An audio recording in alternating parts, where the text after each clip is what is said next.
Hola, soy René y les doy la bienvenida a un podcast normal, el lugar en donde hablamos de cosas tan normales como, por ejemplo, contaminar los recursos naturales y esperar que nadie se dé cuenta durante el tiempo suficiente como para acabártelos o que te demanden, cualquier cosa que ocurra primero. ¿Cómo están? Yo estoy muy bien. Sé que ha pasado mucho tiempo desde que no subo un episodio, 2 meses, pero así es esto. Esto de hacer podcast consiste en básicamente esperar a que te den ganas de volver a hacer un episodio. Básicamente. Pero espero que se encuentren muy bien. Hoy les traigo un episodio muy bueno y ya basta de dar explicaciones de por qué no hemos subido episodios. Ya basta. Si ustedes están en este episodio y están escuchando este episodio, que es el número 27, o sea, si ya han escuchado este episodio 26, este programa 26 veces, se darán cuenta que a nosotros en este podcast, a toda la producción, que recordemos que somos como 50 personas trabajando para darles esta calidad de podcast, se darán cuenta que básicamente nos encanta subir episodios cuando tenemos tiempo. Tenemos tiempo, o sea, ustedes solo esperen episodios y alégrense cuando los reciban, básicamente. El día de hoy, hablando de cosas, tóxicas, como esperar a que un podcast suba un episodio, vamos a hablar de 2 proyectos de contaminación.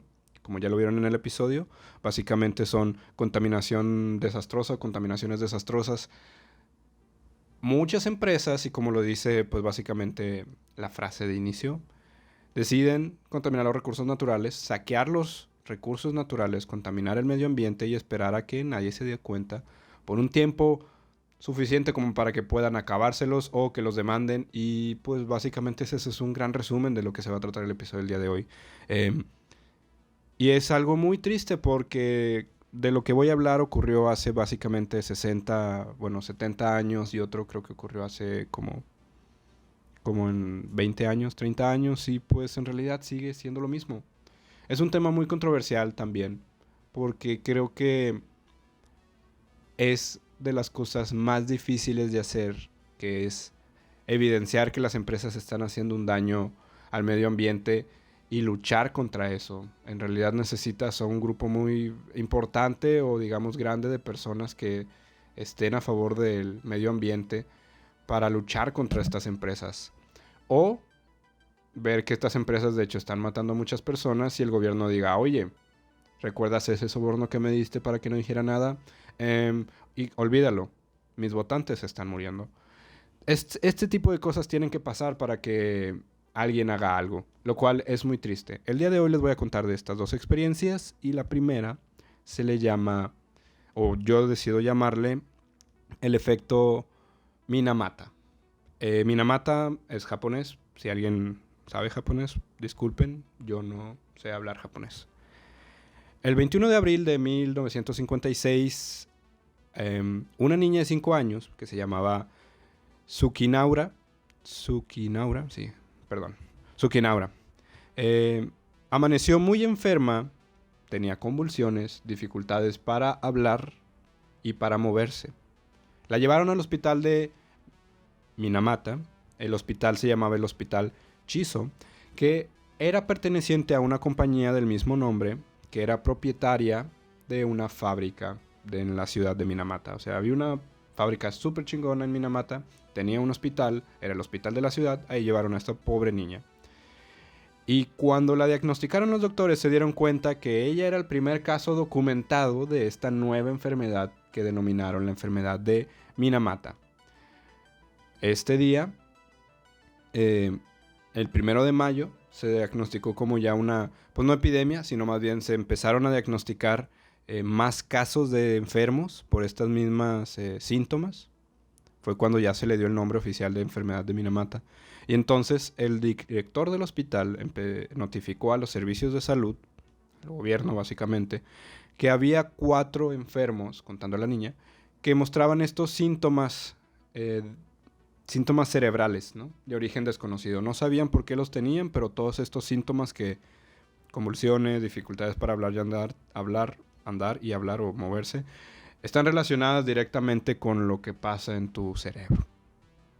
Dando un poco de contexto, Minamata en realidad no es una ciudad muy grande, es una ciudad pequeña. Está al sur de la isla de Kyushu, en Japón. Y hay un río, el río de Minamata, que abre en la bahía de Minamata. En el mar de, ¿adivinaron? Yatsushiro.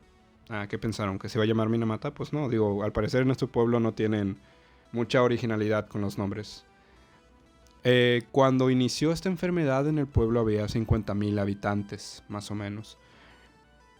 Se descubrió después que esta enfermedad era causada por un envenenamiento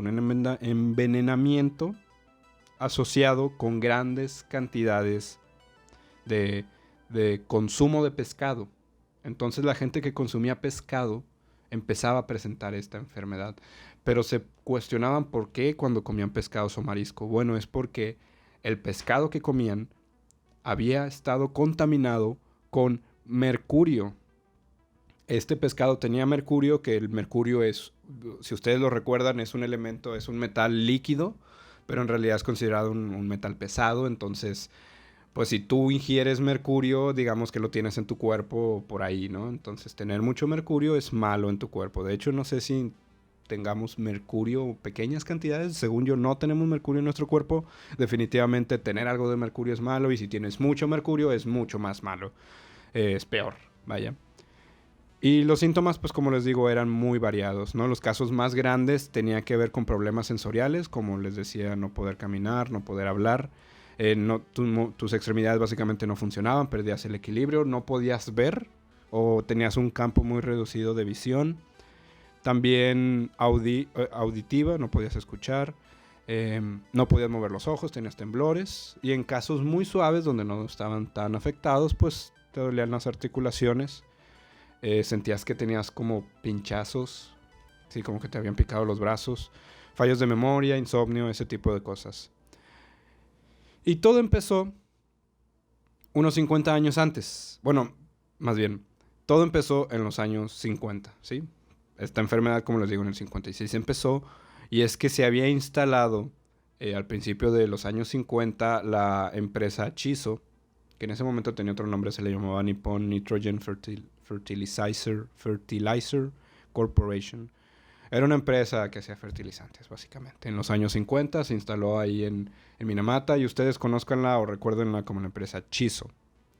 Lo que hacía esta empresa es que hacía acetaldehído, que es un compuesto utilizado para la síntesis de plásticos y otras cosas. Ahora, no vamos a entrar mucho en detalle qué es el acetaldehído, pero básicamente era algo que ellos producían y que era muy, muy, muy venenoso. El lado bueno de que esta empresa haya llegado es que con la empresa vino toda la prosperidad. La ciudad creció, empezaron a haber muchas más construcciones, más casas, más cosas alrededor, ¿no? Ahora, no todo es bueno. La empresa, para hacer su proceso de acetaldehído, era necesario utilizar mercurio para acelerar una reacción química, ¿no? El mercurio, después de que era utilizado para hacer esta reacción química que luego iba a resultar en el acetaldehído, el mercurio sobrante era vertido en el mar. Cuando el mercurio entra en contacto con el agua, se convierte en metilmercurio.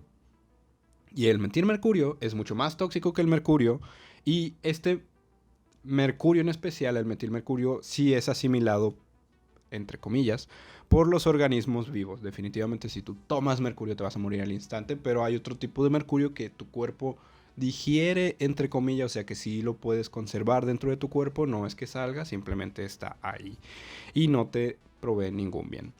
Los peces y mariscos, moluscos y todos los que viven debajo del mar, y si creen en las sirenas, probablemente es que también las sirenas entraban, más bien comían de este mercurio.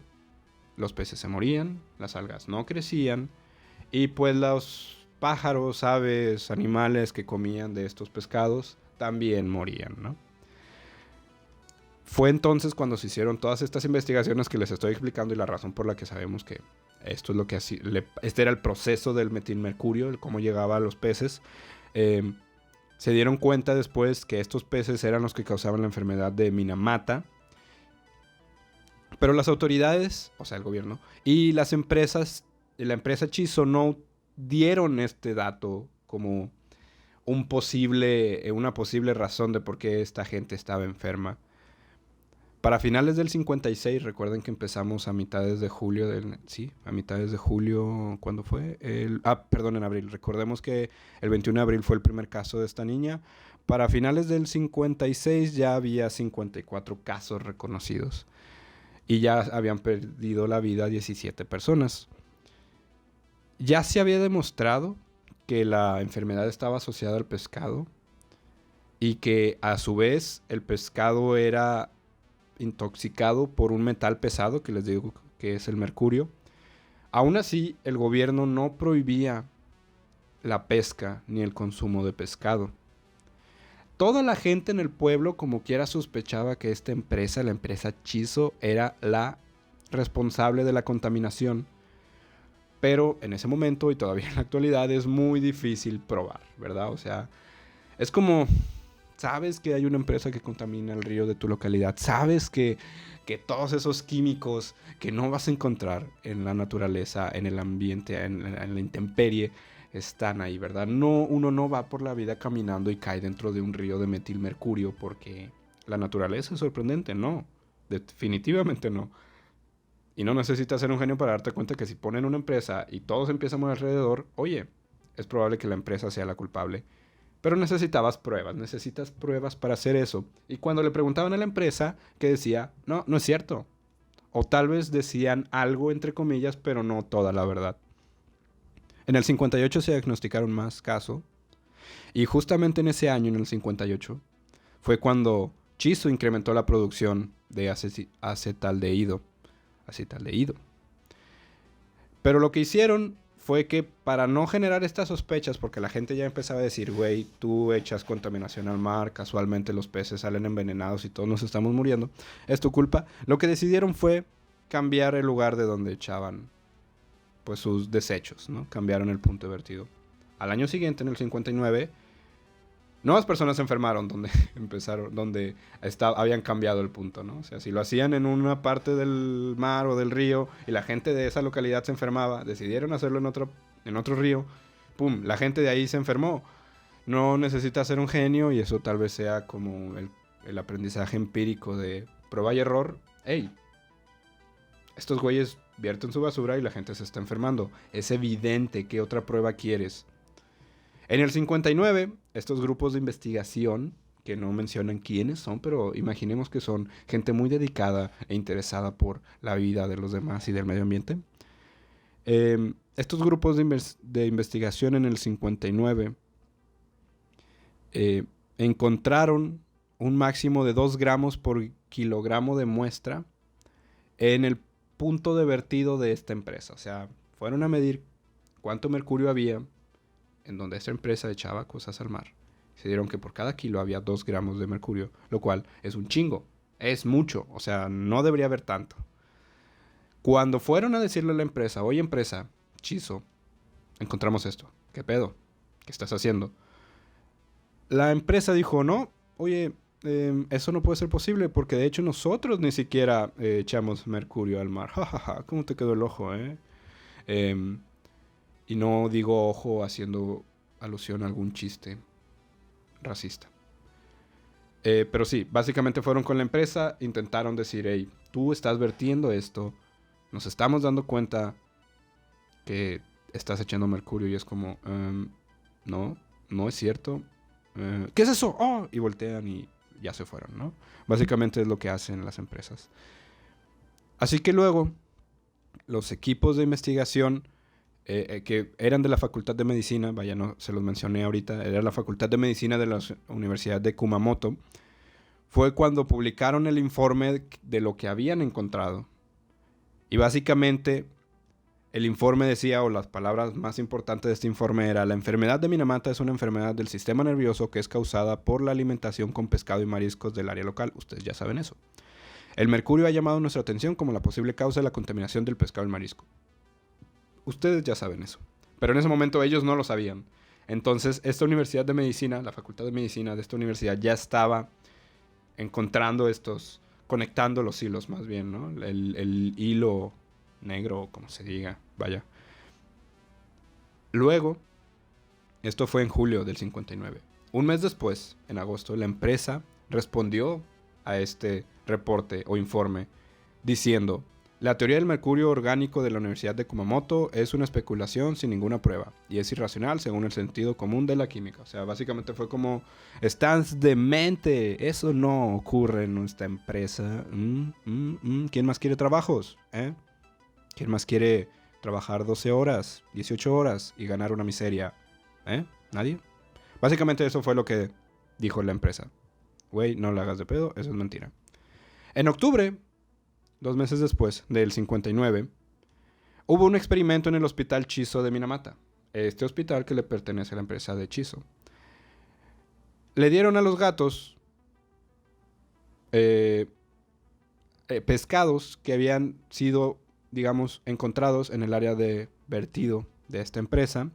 ¿Y cuál fue lo que encontraron? Bueno, pues básicamente que estos gatos que comieron este pescado envenenado sufrieron de los síntomas de la enfermedad de Minamata. O sea, comiste mierda, te vuelves mierda, ¿no? O sea, comiste pescado envenenado. O sea, comiste un pescado de donde tú echas tus vertidos, el gato se murió con síntomas de la enfermedad de Minamata, güey. No necesitas ser un genio, ya lo he dicho 3 veces. Pero lo que hizo esta maldita empresa fue que básicamente nunca publicó los resultados. Ellos sabían que sus vertidos eran tóxicos y decidieron ocultarlo. O sea, esto está muy mal. Esto lo convirtió en un problema, vaya, ya era un problema médico, evidentemente, pero estos problemas médicos y medioambientales siempre van de la mano o se convierten en problemas sociales. ¿Por qué sociales? Bueno, pues porque la gente sabe que ya no puede pescar ahí, ¿no? Entonces, la gente, las mismas personas, la sociedad te dice: güey, yo sé que a ti te vale madre la sociedad y tú solo quieres ganar dinero, pero yo ya no puedo pescar ahí, empresa, ¿entiendes? Ya no puedo ir a pescar ahí, ya no puedo pescar en los alrededores porque los pescados son venenosos y yo ya no tengo para existir, coexistir y proveer a mi familia. Así que necesito que me compenses, y eso es lo que pasa generalmente. Las personas buscaban una compensación por estos causos dañados por la empresa Chiso. Decían: dejen de vertir eso, depuren el agua, hagan un proceso mejor. Si se tienen que deshacer de eso, desháganse, pero oigan, dejen de afectar al pueblo, ¿no? A las personas. Eso fue en octubre más o menos. En diciembre, Chiso afirmó un acuerdo. Y básicamente puso, digamos que, un plan para depurar, entre comillas, agua, que por cierto no tenía mercurio, entre comillas, lo cual en realidad no servía el plan. O sea, nada más les picaron los ojos. No, también eso no es un chiste racista. Nada más le picaron los ojos, fue como: sí, güey, yo voy a hacer esto para que tú te sientas mejor, lo cual en realidad no pasó, ¿sabes? Separaba el agua, o sea, el agua salía, o lo que hacía este proceso que le había prometido a los pescadores es como: yo voy a hacer que esta agua que salía sucia esté pura. Entonces agarraban el agua sucia, que estaba, digamos que, más que sucia, estaba turbia, ¿saben? Y la volvían mágicamente en un agua transparente y limpia. Pero en realidad no estaba limpia, simplemente digamos que la suciedad estaba muy disuelta. De hecho, todavía tenía mercurio. Y la empresa, para hacer una demostración de que, miren, el agua que ahora sacamos es agua limpia, el presidente de la empresa agarró un vaso y se lo bebió. Bebió un vaso de agua con mercurio. Y fue como: miren, no me está pasando. Y ahí es cuando el presidente muere. Bueno, no murió, pero hubiera sido muy chistoso que el güey llegara en la noche a su casa y pum, diarrea explosiva, ¿sabes? Y que tuviera un tercer ojo y tuviera superpoderes. Pero no funciona así. O que se hubiera vuelto un kaiju, ¿saben? Eso hubiera sido épico. Es como: yo, no, esto no tiene mercurio. Ay, oh, por Dios, Godzilla, sálvanos. Bueno, ya, mucho estereotipo, perdón. Como quiera, después de hacer esta demostración, la empresa Chiso hizo una compensación económica a todas las personas enfermas. En ese momento, en el 59, en diciembre del 59, eran 78 personas las que tenían esta enfermedad 17. Supongo que ya habían muerto más personas, pero 78 más las 17 que tenemos aquí contadas y todavía no sabemos cuáles más murieron. Les dio dinero a sus familias, pero les dieron un acuerdo. Fue como, ustedes tienen prohibido reclamar en un futuro. Yo te doy una compensación que, por cierto, no lo hacían para aceptar que estaban envenenando el agua. Lo hacían más bien por simpatía a los enfermos. Es como, ay, pobrecito, oye, yo te voy a dar dinero, persona enferma, pero no me puedes demandar después. Y esto no tiene nada que ver con el agua está envenenada, que por cierto no está envenenada, ¿eh? Básicamente así llegó la empresa. Y que no, pues sí, es como cállense, les doy dinero, no estás envenenado, no es por mi culpa si lo estás, esta agua está limpia, sayonara, tontos. ¿Sabes? Yo les hubiera dicho Konnichiwa, tontas o algo así, no sé. Bueno, con este acuerdo, los pescadores, el gobierno y por supuesto la empresa dieron por finalizado el asunto y fue como, hey, pues ya les di dinero, ya les va a ir bien, pues ahí nos vemos, ¿no? Sobres, Konnichiwa, tontas. Y se fueron los de la empresa. Pero los científicos seguían estudiando para saber cómo era esta intervención del metilmercurio en la enfermedad. Así que luego estalló una segunda fase de la enfermedad, ¿no? Y es que además de que estas personas, las que de verdad estaban muy enfermas, que ya les dije que no podían moverse, no podían hablar, básicamente no podían oír, no podían hacer nada, estaban postrados en su cama. Empezó después de los años 50, en los años 60, un aumento en los casos de parálisis cerebral, nacimientos prematuros, abortos, o sea, la gente estaba contaminada no tanto como para ir al hospital, pero sí como para tener secuelas de por vida en todo su cuerpo.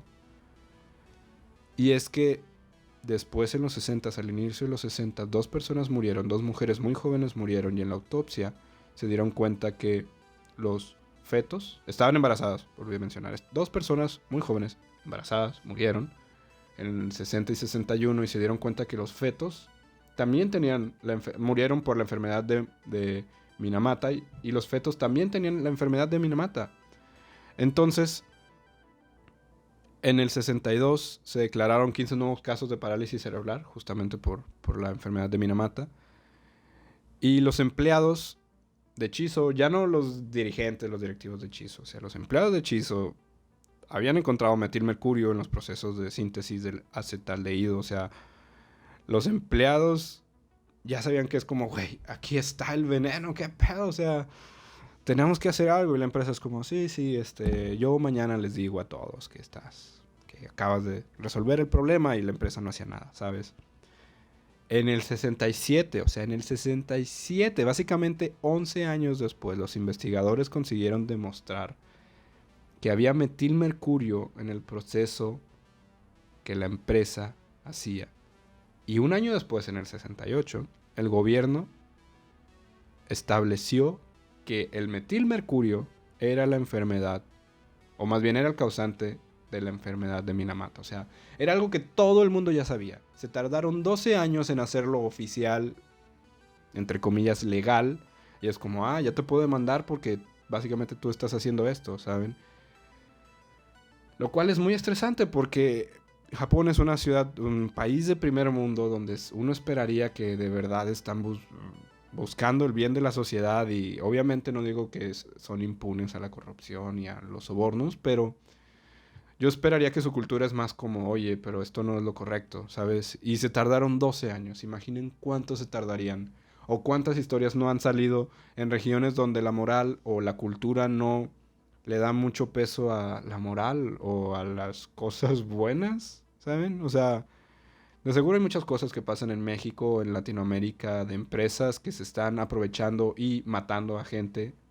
Y mucha gente que ha luchado por eso y no han hecho nada, ¿saben? 12 años pasaron, básicamente. Ese año, cuando el gobierno dijo que, hey, es tu culpa, Chiso, dejó de producir el acetaldehído en Minata. Y es que se calculaba que durante todos esos años de contaminación llegó a vertir aproximadamente 150 toneladas de mercurio. O sea, lo cual era una cantidad bárbara. O sea, esa cantidad no debería haber en el mar, ¿saben? En el 71 se hizo la sentencia. 15 años después se hizo la sentencia de que la empresa era responsable. Y para el 2007, Minata ya había perdido casi la mitad de su población, ¿saben? A comparación de los 50. En el 2007 había 29,000 habitantes. ¡Wow! No hace referencia a que la mitad de la población murió por esta enfermedad, pero ese es el impacto que llega a tener una empresa, ¿no? O sea, veámoslo desde el punto de vista de salud ecológico en el que, güey, tú llegaste y la sociedad se volvió próspera, hubo mejor calidad de vida, la gente tenía más poder adquisitivo, pero la gente se enfermaba y se moría. Te fuiste tú, supongo que la enfermedad se mantuvo por un tiempo. De hecho, la pesca estuvo prohibida por mucho tiempo, o sea, desde el 71, digamos que desde el 68, ¿no? Desde el 68 que el gobierno dijo, güey, ya, basta, no pesquen. La pesca estuvo prohibida hasta el 97. O sea, ya nadie podía pescar en la bahía de Minamata. La contaminación, a su vez, hizo que la empresa callara todo, el gobierno la descubrió, la empresa dejó de producir ahí, supongo que se fue la empresa, la gente ya no podía pescar, una peor calidad de vida vino, porque ya no podías pescar, te volviste dependiente de la empresa y la empresa se fue, y ahora hay menos gente, y eso es lo que va a pasar, gente, eso es lo que pasa en la realidad, o sea, hay muchas empresas que llegan a destruir ecosistemas, ambientes, y muchos nos nublamos, muchos porque tal vez me incluyo yo de que, güey, es un chingo de trabajo, o sea, mejor calidad de vida, pero luego se acaban los recursos o la empresa se va y cuando la gente es como, bueno, pues se fue, vamos a usar nuestros recursos para otra cosa, oh, sorpresa, se los acabaron, no están envenenados, ya no podemos hacer nada, maldición, empresa. Eso es algo que pasa muy seguido. Eh, en el 2010 había 2,771 personas que tenían un certificado que mencionaba que padecían esta enfermedad de Minamata, pero todavía más, había más de 40,000 personas que tenían síntomas leves, que recibían tratamiento médico, no solo en Minamata, supongo que en otras áreas. Y es que todavía se detectaba mercurio hasta 4 metros de profundidad. No se conoce exactamente cuáles son los efectos a largo plazo, o sea, a largo plazo 20, 30 años. Definitivamente la cantidad de gente en Minamata disminuyó, pero pues a veces sustancias tan pequeñas o tan pocas cantidades pueden causar esto de abortos espontáneos, nacimientos prematuros, malformaciones. Es algo muy triste. Es algo muy triste y aunque ya se bajó el ritmo de cómo estaba hablando, antes de pasar a la conclusión, hablemos del segundo caso, el cual es igual de intenso y feo. Ninguna empresa es buena cuando se trata de cuidar los recursos del planeta. Este segundo caso se trata, o más bien es llamado Seveso, con S. Ceveso, Seveso. Y es que Seveso, perdón, con acento en la E, primera E, Seveso es un pequeño pueblo italiano, un municipio. No sé si sea pueblo, pero una ciudad italiana. Está a 22 kilómetros al norte de Milán y es la ciudad capital de la región de Lombardía. No vamos a hablar mucho de geografía porque no conozco mucho de la geografía de Italia, pero esta palabra o el nombre de Seveso está relacionada con un accidente que ocurrió el 10 de julio del 76. Y es que hubo una gran contaminación de dioxina en distintos municipios. En el municipio de Seveso, en el municipio de Decio, Meda y Cesano Maderno. Esta exposición de dioxina es la mayor exposición en toda la historia de esta componente. Ahorita les voy a hablar un poco más que la dioxina, no voy a entrar mucho a detalle porque yo tampoco soy tan bueno en química, pero básicamente es un compuesto químico hecho para fertilizantes, cosas así. O sea, era algo muy venenoso que fue lanzado al medio ambiente. Punto. El accidente ocurrió en una fábrica de la empresa de químicos ICEMSA, que estaba situada en Meda. Entonces, ustedes nada más recuerden estos 4 municipios: Sesano, Decio, Meda y Seveso. La empresa ICEMSA estaba en Meda. Y esta empresa, ICEMSA, era propiedad de una multinacional que hacía farmacias. Eran farmacéuticas, perdón. Yo les dije fertilizantes. Farmacéuticas. Era una empresa multinacional suiza. Y su nombre era Roche. El 10 de julio del 76, como les había mencionado, a las 12:30 de la tarde, el reactor donde se producía un componente llamado triclorofenol, que es un componente intermedio para tú poder hacer una sustancia antibacteriana, o sea, para una farmacéutica, vaya. Tenías que hacer un componente intermedio que después lo metías a otro proceso y ya tenías esta sustancia antibacteriana, ¿no? Digamos que este componente se liberó, o este componente genera un subproducto, o sea, palabras simples. Tienes que hacer una madre. Esa madre es solo la mitad. Tienes que hacer otra cosa para que se vuelva otra madre. Cuando estás procesando la primera madre, o la primera cosa, generas un subproducto que en realidad tú no quieres y no te sirve. Así que muchas veces lo desechan o lo tratan para otras cosas. Ese subproducto es la dioxina, ¿sí? Y este proceso donde sacan el subproducto genera una reacción exotérmica muy fuerte. Generalmente las empresas que tratan químicos tienen tanques, tuberías, equipo especial para tratar estas reacciones químicas fuertes, exotérmicas, o sea, que liberan calor, ¿verdad? Cuando se generó esta reacción exotérmica, para generar este subproducto, se generó un aumento en la presión en el reactor donde se estaba llevando esto a cabo, y hay unos discos especiales que se llaman discos de ruptura, que como su nombre lo dice, se rompen, ¿no? Entonces, para que no explote todo, lo que hacen es que liberan un poco. O sea, prefiero liberar el contaminante a que explote todo, ¿no? Liberaron un poco de dioxina al medio ambiente. Esta nube era básicamente una nube venenosa que fue y cayó sobre estas 4 ciudades que les mencioné: Meda, Sesano, Decio y Seveso. Sin embargo, debido a la dirección del viento y cómo soplaba, la ciudad más alcanzada fue Seveso. Ahora, de acuerdo a la comisión parlamentaria que investigó este desastre, el accidente estuvo relacionado, ¿por qué? Pues porque faltaban inversiones adecuadas para la seguridad de las instalaciones.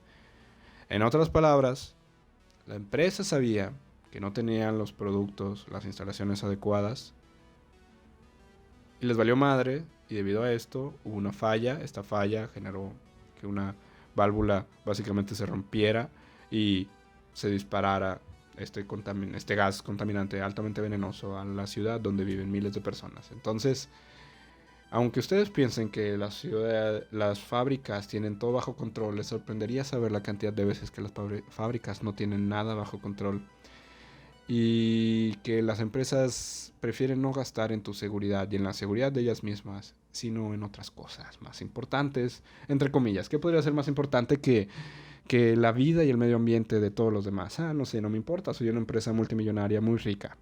Bueno, supongo que así es como piensan estas empresas. Les faltaba inversión, o sea, tenían malas instalaciones, todo el mundo sabía, la empresa sabía, y es como, güey, no voy a gastar en esto, déjame en paz, voy a gastar en otras cosas, como, no sé, iba a ser un chiste clasista sobre los italianos, pero, un chiste xenofóbico sobre los italianos, pero no lo voy a hacer. Entonces, no se sabía en ese momento, en el 76, que fue cuando ocurrió todo esto, no se sabía los efectos de lo que podía ser este componente en las personas.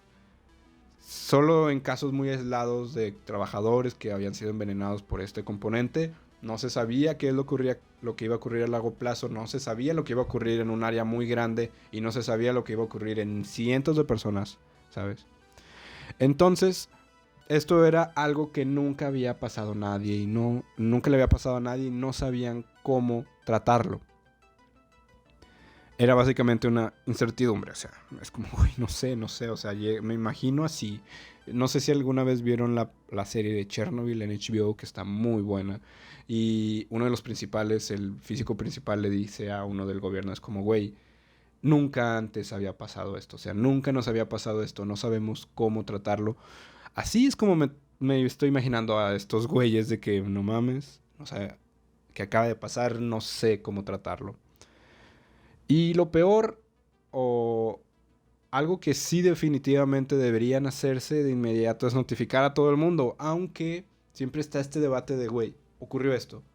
Si le notifico a todo el mundo se va a generar un pánico y la gente va a salir corriendo de ahí. Pero otro lado es como, güey, acaba de ocurrir esto, la gente debe de salir de ahí de inmediatamente.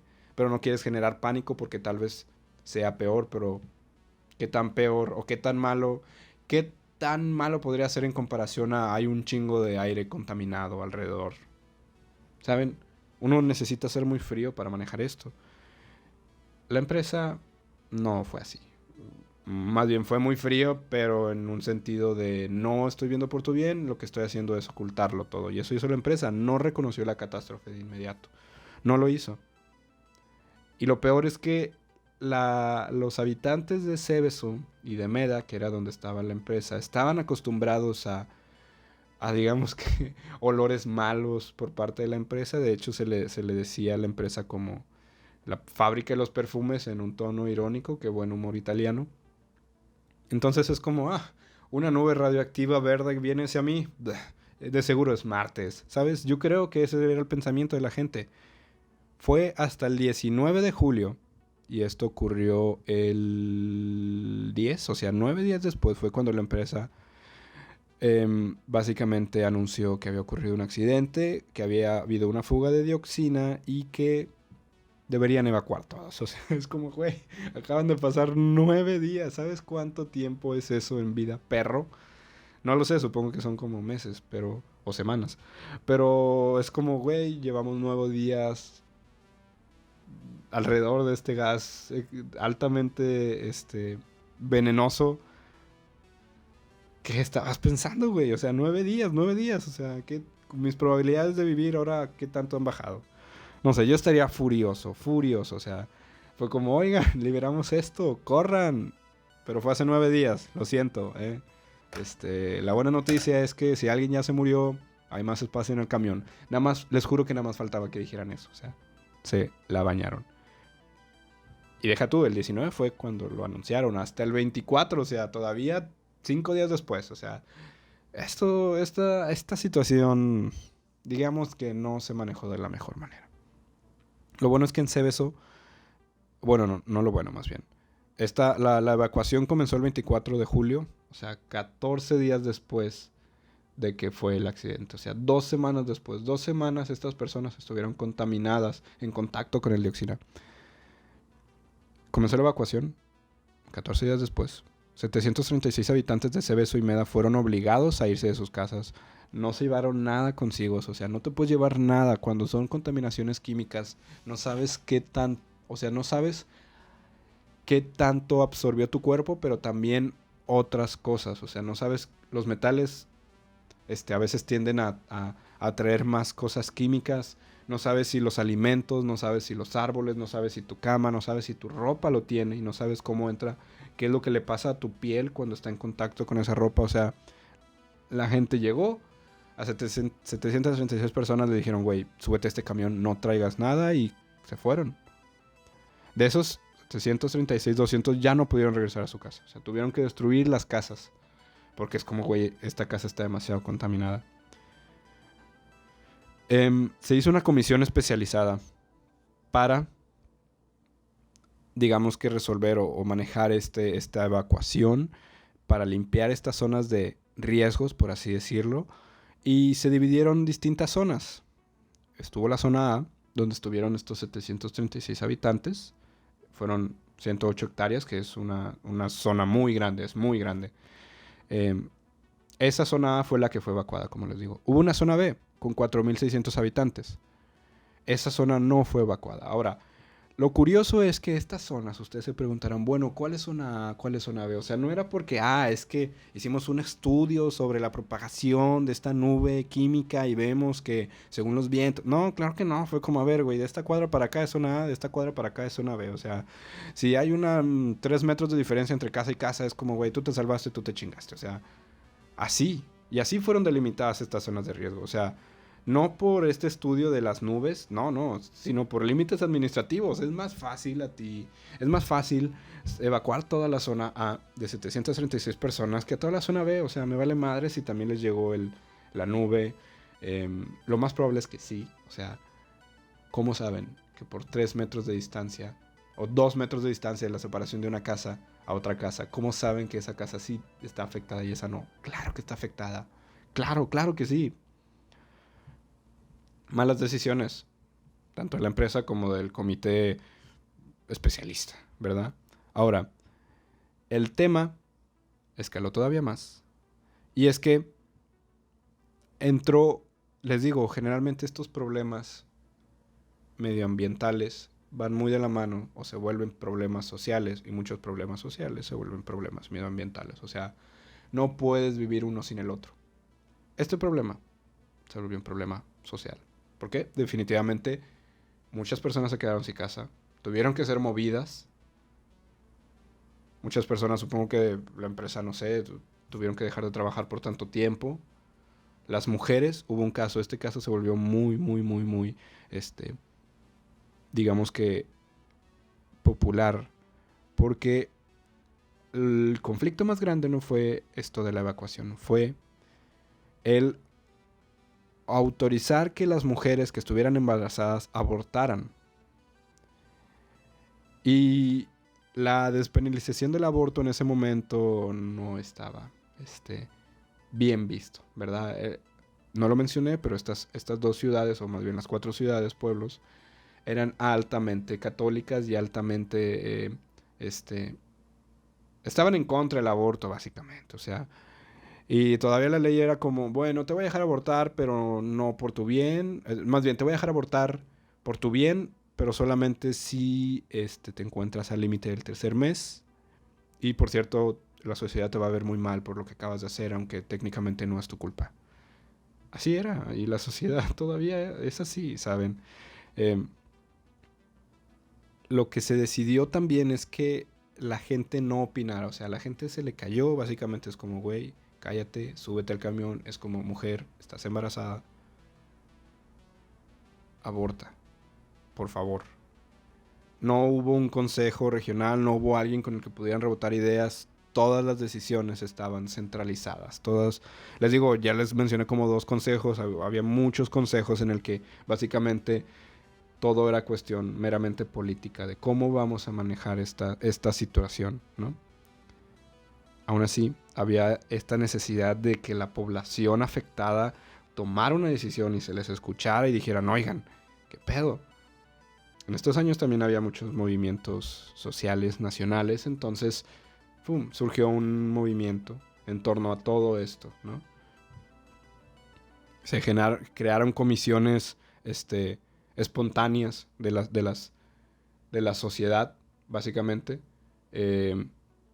O sea, la sociedad creó estas comisiones, los mismos ciudadanos se juntaban en iglesias para, pues, decir qué tan mal estaban sus vidas, o sea, quejarse de cómo es que los estaban tratando mal.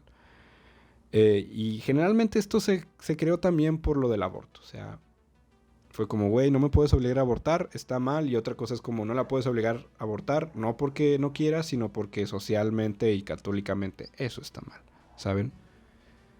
Entonces había ya muchos movimientos, ¿no? Estaban estas comisiones que había hecho el gobierno para tomar las decisiones, estaban estos movimientos sociales en los que decían, no nos pueden obligar a tomar esta decisión, ¿qué les pasa?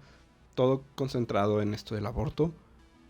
Pero en donde sí estas comisiones y movimientos se unieron fue en qué hacer con la zona A. O sea, ¿qué vamos a hacer con esta zona a la que la gente ya no puede volver? El gobierno había dicho, vamos a quemar todo, ¿saben? O sea, todos los restos de los trabajos de descontaminación, vamos a deshacernos, vamos a hacer un estacionamiento gigante y vamos a poner un Whataburger y un Cinépolis ahí para que... No. La gente, en cambio, dijo, oigan, vamos a hacer un proyecto en el que ustedes entierran los residuos en 2 vertederos sanitarios especiales y transformamos toda esta zona en un parque urbano.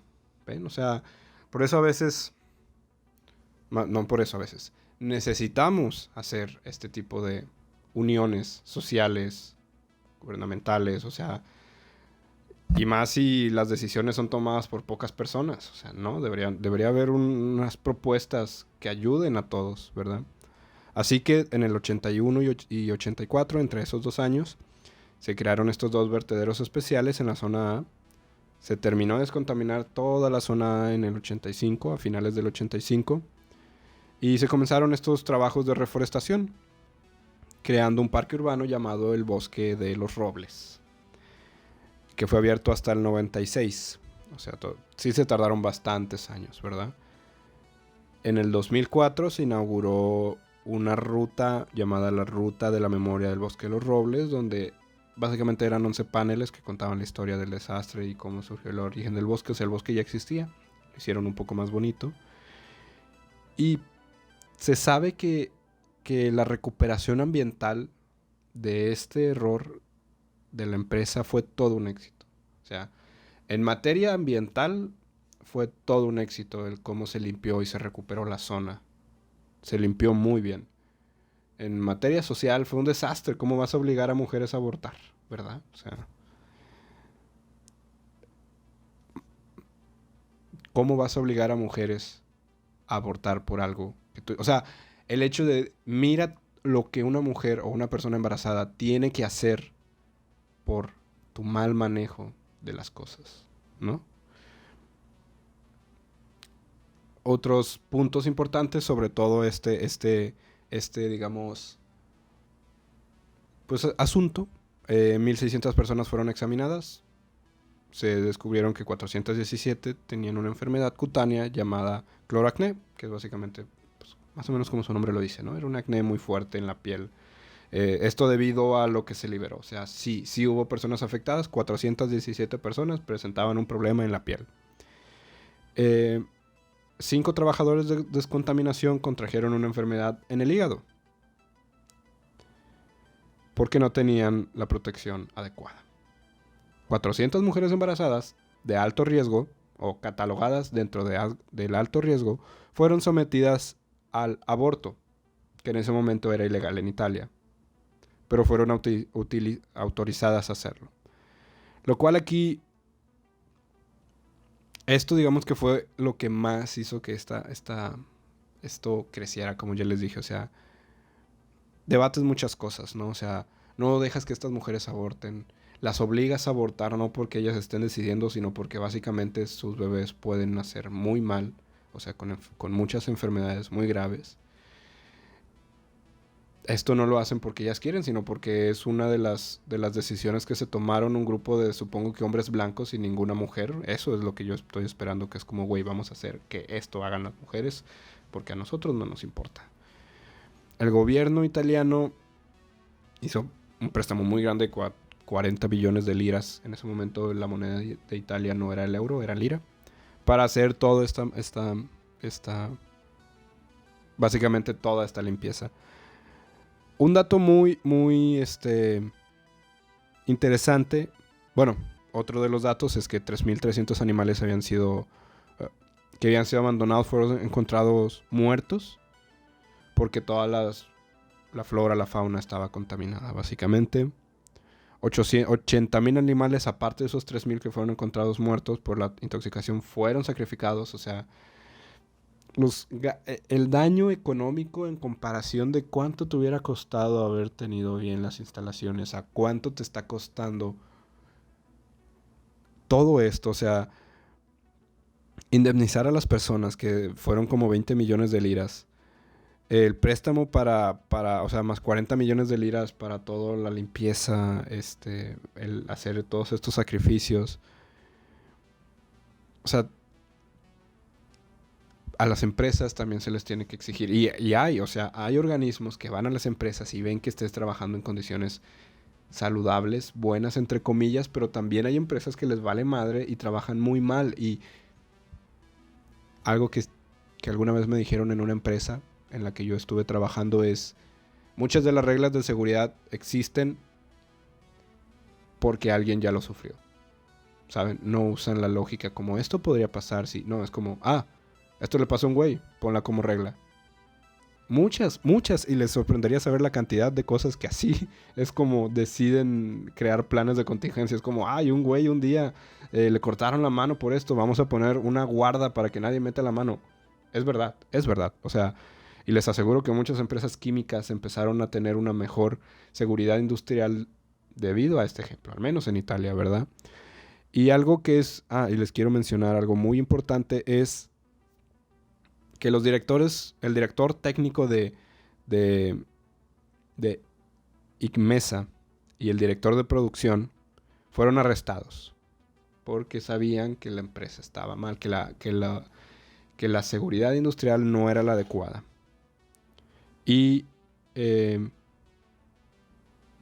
al director de producción lo asesinaron en 1980. O sea, 4 años después de que lo arrestaron, fue asesinado por un grupo radical izquierdista llamada La Prima Línea, que supongo que es Primera Línea. Y es como fun fact, o sea, qué mal que haya terminado así. No voy a hacer más comentarios sobre eso. Solamente es algo muy desafortunado. Y básicamente esas son las 2 historias. Tengo una tercera, pero en realidad no vale tanto la pena y ustedes nunca lo sabrán. Así que solo mencioné que tengo una tercera historia para que ustedes digan, ¿cuál es, René? Dime cuál es. Pero no vale tanto la pena. No por todo lo que pasó. Pasaron cosas muy trágicas, pero en lo que concierne a los límites de este episodio, yo creo que con estas 2 historias son suficientes.